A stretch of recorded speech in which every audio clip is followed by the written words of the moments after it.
মুতার ময়দানে চলে গেছে। যাওয়ার পরে যুদ্ধ শুরু হয়ে গেল। আমি লম্বা আলোচনা সংক্ষিপ্ত করছি। যুদ্ধ শুরু হয়ে গেছে মুতার ময়দানে। কাফের কয় লাখ বলেন সবাই? 2 লক্ষ কাফের। মুসলমান কয় হাজার? 3000। এবার ভাগ করেন এক একজনের পিছে কয়জন করে পড়ছে? সুবহান বলবেন না? তারপরে মুসলমান পিছপা হইছে না। মুসলমান গাজী হইল লাভ, শহীদ হইল লাভ। কথা ঠিক কিনা বলে? আল্লাহ বলে ওয়ালা তাকুলু লিমান ইয়াকতালু ফি সাবিলিল্লাহি আমওয়াত বাল আহিয়া বাল আহিয়া, বরং তারা জিন্দা। ওয়ালা কিল্লাতা শুনুন, তোমাদের এই চোখে তোমরা উপলব্ধি করতে পারো নাই, তারা ওই সল্লনা ইয়ারজাকুন। সুবহান বলবেন না? যারা ইসলামের জন্য শহীদ হয়, যারা ইসলামের জন্য জীবন দেয়, কল্লা দেয়, তারা বরঞ্চ মরে না, তারা বরঞ্চ মরে না। তাদেরকে মৃত বলিও না, তারা জিন্দা। সুবহান বলেন, সুবহান বলেন। শহীদরা জানে আমরা যদিও পৃথিবীতে মানুষের সামনে মরে যাই, নবী আল্লাহ ঘোষণা দিয়েছে আমাদেরকে জিন্দা। তারা কবরের মধ্যে তাজা তাজা খানাও পায়, নামাজও আদায় করে। জোরে করেন সুবহানাল্লাহ। এই জন্য তারা গাজী হইল লাভ, শহীদ হইল লাভ। গাজী হইল, শহীদ হইল লাভ। মনে হয় আমি আমার সন্তান, আমার বিবিরে, বিশেষ করেন কিছুদিন আগে আমি বলেছি, বাবা ছেলেটা মাদ্রাসায় পড়ে চট্টগ্রাম জামে আহমদে সুন্নিয়া লিগায়। আমি বলছি তুমি আমার একমাত্র ছেলে। এমনও হতে পারে যে গাজওয়ে হিন্দ যেটা সিমটম দেখা দিছে বর্তমানে, যে একটা অবস্থা, আচ্ছা 800 বছর আগের আমাদের দিল্লি শাহী জামে মসজিদ হিন্দুরা মামলা করছে, এটা নাকি এই জায়গায় নাকি এগো মন্দির আছে। নাউজুবিল্লাহ বলেন। হিন্দুস্তানের রাজা আমাদের খাজা আতে রসুল খাজা মাইনুদ্দিন চিশতি সানজিরি আজমির রহমতুল্লাহ আলাইহি মাজার যেখানে, ওইখানে হিন্দুরা মামলা করেছে, ওই জায়গা নাকি ওদের মন্দির আছে। নাউজুবিল্লাহ বলেন না? তার মানে বাবরি মসজিদ ভাঙ্গা সাকসেস, বাবরি মসজিদ ভাঙ্গা সাকসেস। এখন ভাবতেছে যে সব এই ছেলেরা, এই ছেলেরা এটা থামাও। তার মানে দিল্লি শাহী জামে মসজিদ এটাও যদি ভাঙতে পারে, আর পৃথিবী বেশি মুসলমান, বেশিরভাগই ভারত উপমহাদেশের মুসলমান আজমি শরীফের মুখাপেক্ষি, এক শাহজাহান, এক খাজা মাইনুদ্দিন চিশতির হাতের মধ্যে 90 লক্ষ হিন্দু মুসলমান হয়েছে। জোরে করে সুবহানাল্লাহ। ওরা চাচ্ছে ওই স্মৃতিটা ভেঙ্গে দিতে। তা আমি ভাবছি যখন স্মৃতি ভেঙ্গে দিবে, তখন আর মুসলমান আর ঘরে বসে থাকবে। গাজওয়ে হিন্দ, নবীজি বলেছেন গাজওয়ে হিন্দ হবে, হিন্দুস্তান এমন যুদ্ধ হবে, মুসলমানের রক্তের বন্যা বসে যাবে। এবং বলছে ওইখানে যারা শহীদ হবে তারাই জান্নাতি, যারা শহীদ হবে তারাই জান্নাতি, যারা শহীদ হবে ওই যুদ্ধে যারা অ্যাটেন্ড করবে তারাই জান্নাতি। জোরে কোন সুবহানাল্লাহ। আমার নবীজি ভারতে যুদ্ধ হবে, গাজওয়ে হিন্দ হবে, এটা আমার নবী 1400 বছর আগে দুনিয়া থাকতে আমার নবী গায়েবের খবর দিয়ে গেছে। জোরে কোন সুবহানাল্লাহ। আমি আমার সন্তানকে বলছি, আমার বিবিরে বলছি, যদি শুরু হয়ে যায়, আমি আমার সন্তানের আশা করব না, আমার এই দুনিয়ার আশা করব না, আমার এই মাদ্রাসা, আমার এই বিল্ডিং, এত লাখ টাকা দিয়া প্রায় 2 কোটি টাকার এই বিল্ডিং, আমার বিল্ডিং এর আশা কর, আমি চলে যাব গাজওয়ে হিন্দে, কারণ ওখানে যদি শহীদ হতে পারি আমার নবী বলছে জান্নাতি। অবস্থাটা বেশি ভালোর দিকে যাচ্ছে না। আর কারণ কিয়ামত তো হতে হবে, গাজওয়ে হিন্দ হতে হবে। আল্লাহ পাক যেন আমাদেরকে মুসলমানদেরকে বিজয় দান করুক। সবাই বলেন আমিন। আল্লাহুম্মা সাল্লি মাওলানা মুহাম্মদ ওয়া আলা আলি সাইয়্যিদিনা নবী নবী কইরা আমার মরণ যেন হয় রে দয়াল, নবী নবী কইরা আমার মরণ যেন হয়, আরে ওই মরণে পাবো শান্তি, থাকবে না রে ভয়। আজার মাইকটা অনেক ভালো মাইক, আল্লাহ ব্যবসার মধ্যে বরকত দেখ, বলেন আমিন। আরে ওই মরণে পাবো শান্তি, থাকবে না রে ভয়, নবী নবী কইরা আমার মরণ যেন হয় রে দয়াল, নবী নবী কইরা আমার মরণ যেন হয়। আমার নবীর নামটি এমনই মধু, আমরা রে কইরাছে জাদু, আমার নবীর নামটি এমনই মধু, আমরা আমারে কইরাছে জাদুরে আরে জুইপা জুইপা আসে গনে জুইপা জুইপা আসে গনে প্রেমের সদা গলায় লয় নবী নবী কইরা আমার মরণ যেন হয় রে দয়াল কন্যা নবী নবী কইরা আমার সবাই বলেন আমিন হে আমার জ্ঞানী গুণী ভাই বাবারা মুতার ময়দানে যুদ্ধ শুরু হয়ে গেল যুদ্ধ চলতে চলতে চলতে চলতে একদিকে 2 লক্ষ কাফের আরেকদিকে মাত্র 3000 মুসলমান মনে হয় আকাশের মেঘের খণ্ডের ভিতরে সূর্য ঢুকে গেলে যেমন দেখা যায় 3000 মুসলমান তো দেখা যায় না 2 লক্ষ কাফেরদের সামনে কথা বলি কি বলা কিন্তু মুসলমানদের এক হাতে তলোয়ার মুখে বলতে আল্লাহু আকবার মারহাবা কও মুসলমান সিংহের জাতি আল্লাহু আকবার বইলা তলোয়ার নিয়ে যখন চাপায়া পড়ছে এইবার পড়তে যুদ্ধ চালাইতে চালাইতে কচু কাটার মতো করতেছে যুদ্ধ চলতে চলতে চলতে চলতে অনেক পরে হযরত যায়েদ ইবনে হারেসা শহীদ হইয়া গেলেন আমার নবী বলছে শহীদ হইয়া যাবে শহীদ হইছে নি 2 নম্বরে নবীজির আপন চাচাতো ভাই আবু তালেবের ছেলে জাফর ইবনে আবু তালেব উনি তলোয়ার ধরলেন শেরে খোদা মাওলা আলী রাদিয়াল্লাহু তাআলা আনহুর ভাই উনি তলোয়ার ধরলেন এবার তলোয়ার দুইরা কারণ মাওলা আলীর ভাই তো সুবহানাল্লাহ বলবেন না যে আলী খাইবারের যুদ্ধের মধ্যে বুখারী শরীফের মধ্যে এসেছে যে উনি একটা গেটরে বাম হাতে এমনে টান দিছে মারহাবের গেটটারে এইভাবে টান দিয়া হাতের মধ্যে যখন নিছে এই গেটটা এত ওজন ছিল 100 জন সাহাবীরা উপরে উঠাইতে পারে নাই এত বড় একটা গেট বাম হাতে নিয়ে ডালের মতো ব্যবহার করছে আরো জোরে কোন সুবহানাল্লাহ আবার তারই চাচা আমির হামজা একটা লাঠি কাদের মধ্যে সর্বসময় লাঠিটা রাখতো আমগো মুরব্বীরা মাঝে মাঝে লাঠি রাখে না এই লাঠিটার ওজন ছিল তুরস্কের ইস্তাম্বুল জাদুঘরে ছিল লাঠিটা এটা মইন্না গেছে মানে এটা নষ্ট হইয়া গেছে ওটার ওজন ছিল 21 মণ আটো জোরে কোনা সুবহানাল্লাহ মদিনাতে গেলে দেখবেন আমার মনে হয় আল্লাহ মাফ করো আমার মনে এখান থেকে ওই যে মাসকানের ফিল ওই যে এই একটা ফিলারের পরে দ্বিতীয় বাসটা ওই যে মুরব্বি যেখানে দাঁড়াইছে বসতেছে এই জায়গাটা হ্যাঁ এই ফিলারটা মতো মনে লম্বা হবে ওনার মাজারটা আরো জোরে কোনা সুবহানাল্লাহ যারা মদিনায় গিয়েছেন তারা দেখেছেন যারা যাইতে পারে নাই আল্লাহ তাদেরকে নসিব করো যারা আমিন কইছেন যাইতে পারে মারা যিনি কইছেন আমিন যাইতে না পারে নাও যাইতে পারে আল্লাহ প্রত্যেকের মদিনা নসিব করো আমিন আমার এই বাবাজি নিয়ত করছে উনিও মক্কা মদিনা যাবে আল্লাহ যেন কবুল করে বলেন আমিন হে আমার জ্ঞানী গুণী ভাই বাবার একটু গভীর মনোযোগ জাফর ইবনে আবু তালেব এমন ভাবে মারতে বীর বাহাদুর সুবহানাল্লাহ বীর বাহাদুর আমার নবী আলীর বলতে আসাদুল্লাহ আল্লাহ সিংহ মারহাবা কও কিতাবুল মাগাজিতে এসেছে খাইবারের যুদ্ধে এই আলীর আমার নবী বলছে আসাদুল্লাহ ও আরে অত যোদ্ধা না এটা আল্লাহ সিংহ জোরে বল সুবহানাল্লাহ ওরে ছোট ভাই যুদ্ধ চালাইতে চায় যে কাফেররা ডাক দিয়ে কয় কি রে মনে হয় আমরা তো এক সেনাপতির হাতে মনে আমরা চলে যাব তাড়াতাড়ি করো তারে আগে গায়েল করো এবার যুদ্ধের জন্য তারে গায়েল করার জন্য ওকে গায়েল করার জন্য মারার জন্য সৈন্য পাঠিয়ে দিল আলাদা ভাবে হে আমার জ্ঞানী গুণী সুশীল সমাজ এই অবস্থার ভিতরে আব্দুল ইবনে জাফর ইবনে আবু তালেবের হঠাৎ করে একজন আঘাত কইরা ওনার ডাইন হাতটা কাইটা ফালাইছে বাম হাতের একটা আঘাত করছে আঘাত করার সঙ্গে সঙ্গে জাফরের পুরো হাতটা কাইটা গেছে পুরো হাতটা কাটার পরে জাফরকে আল্লাহ এখনো তো আমার জবান আছে আমার মুখটা আছে এই কথা বলে জবান দিয়া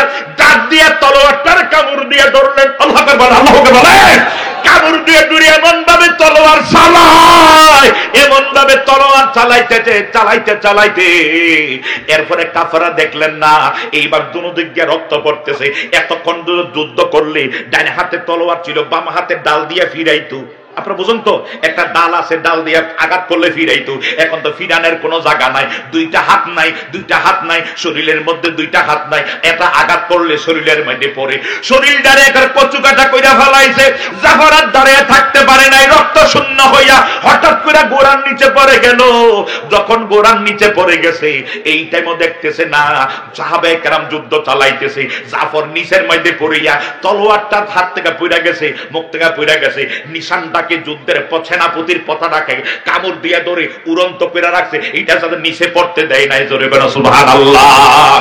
একটু পরে হযরত আব্দুল ইবনে রাওহা যুদ্ধের নিশানটা দলের সেনাপতির পতাকা ধরলেন, আর জাফর চোখের পানি ফলায়া ফলায়া কান্দে, প্রাণ পাখি চলে যায়, প্রাণ পাখি চলে যায়।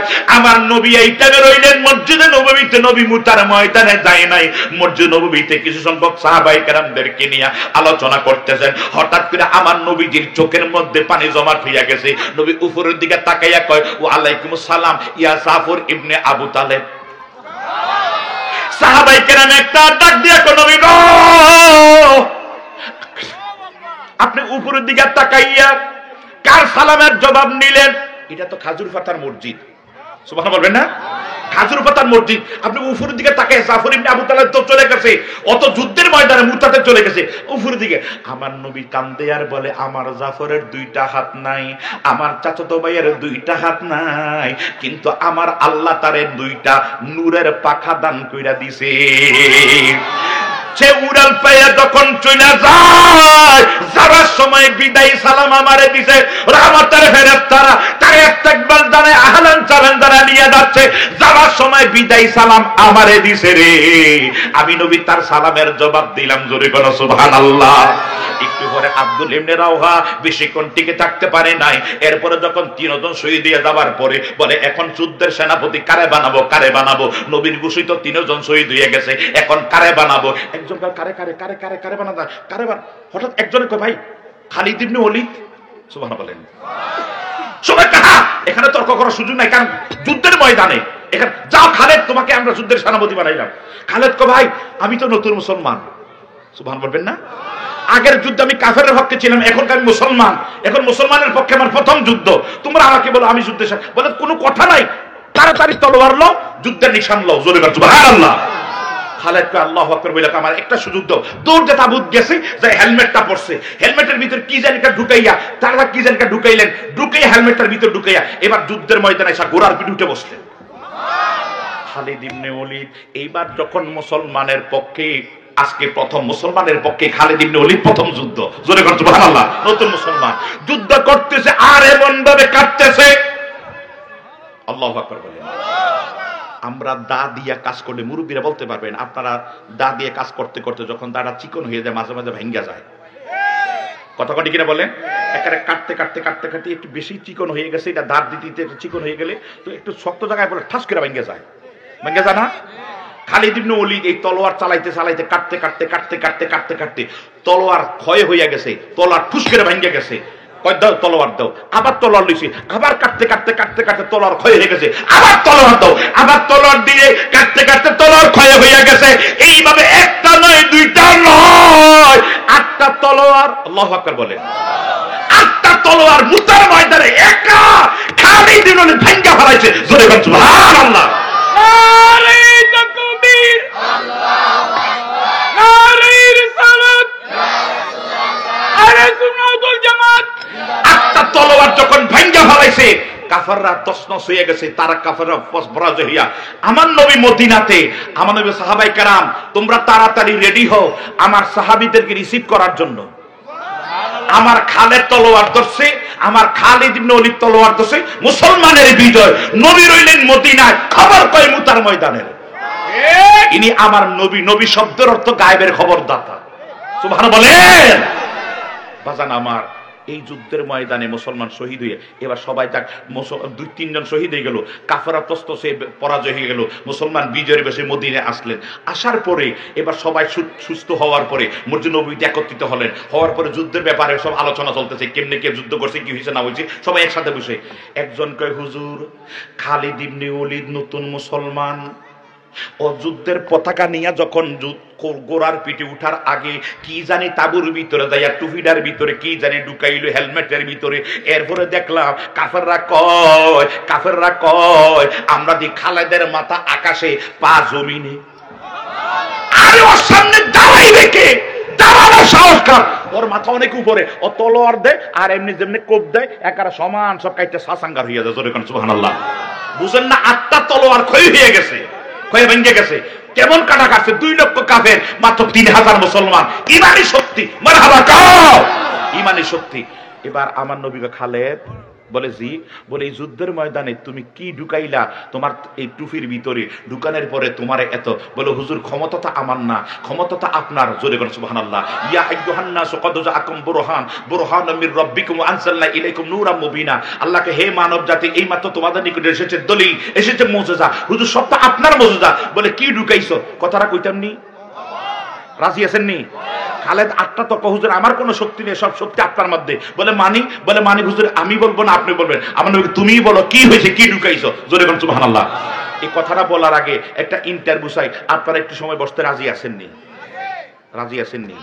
আমাদের ফরিদি ভাই উনি খুব সময়ের মধ্যে সম্ভবত 10টার ভিতর উনি চলে আসবেন, আইসা উনি ওনার গুরুত্বপূর্ণ আলোচনা পেশ করবেন। আল্লাহ পাক যেন কবুল করক, বলেন আমিন। নবীজি ডান দিয়ে সাইয়া কয়, এই ইসলামের জন্য রুমালটা বিছাইলাম, ইসলামের জন্য কে কি দিবার দাও, কে কি দিবার দাও? ওসমান গনিকে হুজুর আমি 100 উট দিলাম। সুবহানাল্লাহ বলেন। আমার ওই বাম দিকে তাকায় কয়, এখান থেকে কে দিবে দাও? ওসমানকে দৌড় দিয়ে ছেড়েছে, আমি হুজুরের দিক থেকে 100 উট দিলাম। আমার নবীকে সামনের থেকে কে আসো, ইসলামের জন্য কে কি দিবা? ওসমান গনিকে হুজুর সামনে দৌড়িয়ে এসে হুজুর আমি 100 উট দিলাম। এভাবে নবী 6 বার চাইছে, 600 উট দিছে। মারহাবা কর। আমার নবীকে ওসমান তুমি একা 600 উট দিলা, হুজুর 100 ঘোড়াও দিলাম। মারহাবা বলেন, মারহাবা বলেন। আমি 100 ঘোড়াও দিলাম। আমার নবীকে ওসমান, তাহলে তোমার একটা পুরস্কারের কথা শোনো। ওসমান মনোযোগ আছে তো? আমার নবীকে ওসমান একটু, ওসমানকে হুজুর আমারে পুরস্কারটার কথা বললেন না, একটু সময় আমারে দেন। বলে কই যাইবা? বলে হুজুর ঘরে যামু আর আসমু। এবার ঘরের মধ্যে যাই আর রুমালটা বিছাই, বিবি বলে কি আমার ঘরের মধ্যে যত স্বর্ণ অলংকার যা আছে সব এই কাপড়ের মধ্যে মজুদ করো, একত্রিত করো। ডাক দিয়ে কই বিবি সব স্বর্ণ অলংকার রূপা যা আছে সব এখানে রাখো। বিবি কয় কি করবা? বলে আমি বিক্রি করবো। বলে এতগুলি স্বর্ণ অলংকার, আরবের মধ্যে এত বড় ধনী তো কেউ নাই।